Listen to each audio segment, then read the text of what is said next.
महाराष्ट्र की जिन चुनिंदा सीटों पर सभी की नज़र है उनमें से एक है मुंबई की चांदीवली विधानसभा सीट। इस सीट से कांग्रेस के दिग्गज नेता मोहम्मद आरिफ नसीम खान चुनाव लड़ रहे हैं। ये कई बार विधायक चुने गए हैं इस क्षेत्र से, महाराष्ट्र सरकार में मंत्री भी रह चुके हैं। तो आइए इनसे बात करते हैं और समझते हैं कि आखिर महाराष्ट्र की सियासत में कांग्रेस का लोकसभा में जो पुनरुत्थान देखा गया है, क्या वैसे ही परफॉर्मेंस को विधानसभा चुनाव में कांग्रेस पार्टी बरकरार रख पाती है। नसीम जी, आपसे ये समझना चाहेंगे कि हमने लोकसभा चुनाव में देखा कि कांग्रेस जो कि बीते लोकसभा में एक सीट तक ही सिमट कर रह गई थी, वो फिर से इसका पुनरुत्थान हुआ, फिर से एक बार उठ खड़ी हुई कांग्रेस। क्या वैसा ही प्रदर्शन जो है हम विधानसभा में भी देखने की उम्मीद करें कांग्रेस की? बिल्कुल, क्योंकि महाराष्ट्र में जिस तरह से पिछले 8-10 सालों में भारतीय जनता पार्टी के शासनकाल में और 2.5 साल पहले जिस तरह से गैर कानूनी तरीके से शिवसेना, राष्ट्रवादी कांग्रेस, महाविकास आघाड़ी की सरकार को गिराने के लिए तोड़कर गैर कानूनी तरीके से सरकार बनी है, और मुंबई महाराष्ट्र में शिंदे सरकार ने एक तरह से मुंबई और महाराष्ट्र को लूटने का काम किया है। भ्रष्टाचार चरम सीमा पे बढ़ी है, बेरोजगारी बढ़ी है, महिलाओं पर अत्याचार बढ़ा है, किसानों की आत्महत्या बढ़ी है, विकास पूरी तरफ विकास के नाम पर महाराष्ट्र में पूरी तरह से रुका हुआ है, विकास ठप पड़ा हुआ है। तो बहुत सारी समस्या, और आज महाराष्ट्र की जनता गुस्से में है। और कांग्रेस महाविकास आघाड़ी पिछले लोकसभा में जनता के सामने एक मजबूत इरादा लेके आई और महाराष्ट्र की जनता ने कांग्रेस और महाविकास आघाड़ी को भारी समर्थन दिया। बीजेपी की तरफ से एक नारा जो है इसको काफी प्रचारित किया जा रहा है।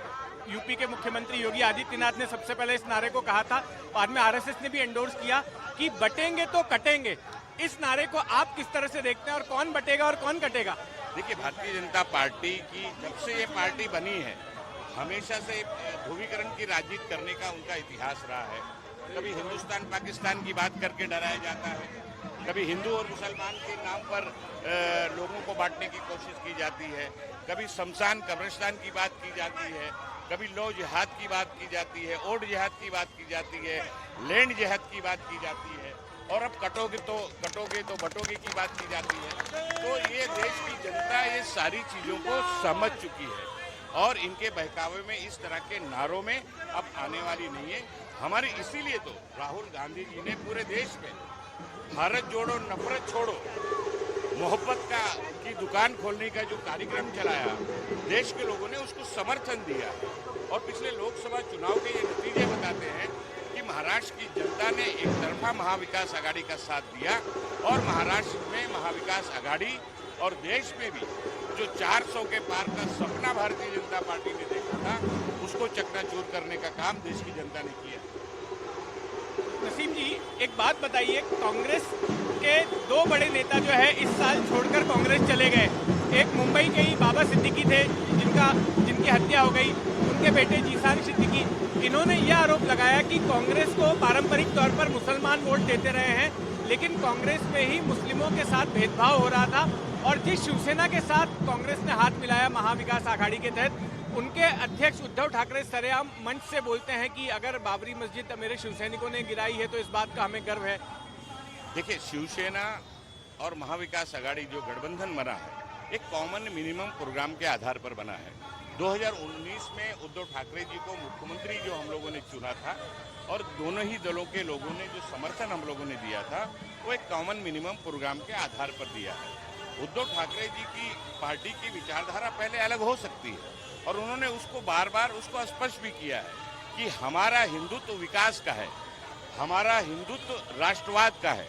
तो विकास और राष्ट्रवाद को कांग्रेस पार्टी भी मानती है, पवार साहब भी मानते हैं, हम लोग इंडिया गठबंधन में जितने लोग शामिल हैं उस चीज को हम मानते हैं, और इसीलिए हमारा गठबंधन चल रहा है। एक बात बताइए कि अगर आपके क्षेत्र की बात करें तो आपके क्षेत्र के कौन से ऐसे मुद्दे हैं जिनको लेकर आप जनता के बीच फिर एक बार आ रहे हैं? देखिए, यहाँ पे सबसे बड़ा मुद्दा है, मैं 20 साल यहाँ से विधायक रहा, 13-14 साल मंत्री रहा। चांदीवली विधानसभा का चेहरा मोहरा बदलने में मैं 20 साल तक रात दिन एक किया। पहली महाराष्ट्र की मेट्रो रेल लाने में हम सफल हुए। JVLR, Ghatkopar Andheri road, Jogeshwari Vikhroli link road, Ganesh Visarjan Talao, महिलाओं के लिए मैटरनिटी हॉस्पिटल, झोपड़पट्टी और झुग्गी बस्तियों में रहने वाले लोगों के लिए नागरिक सुविधा, बहुत सारे काम विकास के करने में हम लोग सफल हुए हैं। और पिछले 5 साल में 2019 में 400 वोटों से, मात्र 400 वोटों से हमें हार का सामना करना पड़ा। उसके बावजूद हम पूरे 5 साल तक लोगों के बीच रहे, लोगों की सेवा करते रहे, लोगों का काम करते रहे। और आज 5 साल में जो विधायक यहाँ पर चुन के गए हैं, उन्होंने महाराष्ट्र की सरकार की निधि, महानगर पालिका की विकास निधि, फिर कागज पे उसको लागू किया। भ्रष्टाचार किया गया है, जमीन पे कोई विकास नहीं हुआ है, घोटाले पे घोटाला हुआ है, भ्रष्टाचार बढ़ा है। तो चांदीवली की जनता त्रस्त है। नसीम खान का 20 साल और चांदीवली में मौजूदा शिंदे सरकार के विधायक का 5 साल बहुत नजदीकी से लोगों ने देखा है।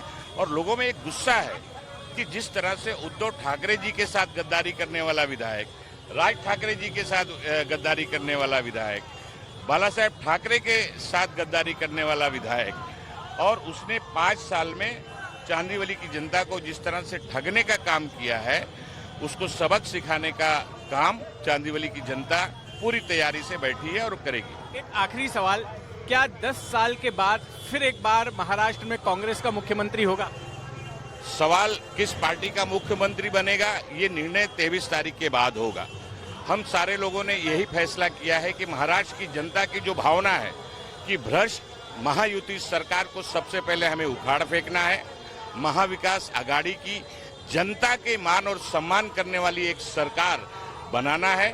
और उसके बाद 23 तारीख के बाद सभी दल बैठकर निर्णय लेंगे, लोकतांत्रिक प्रक्रिया को पूरा करके महाविकास आघाड़ी का मजबूत मुख्यमंत्री बनाएंगे।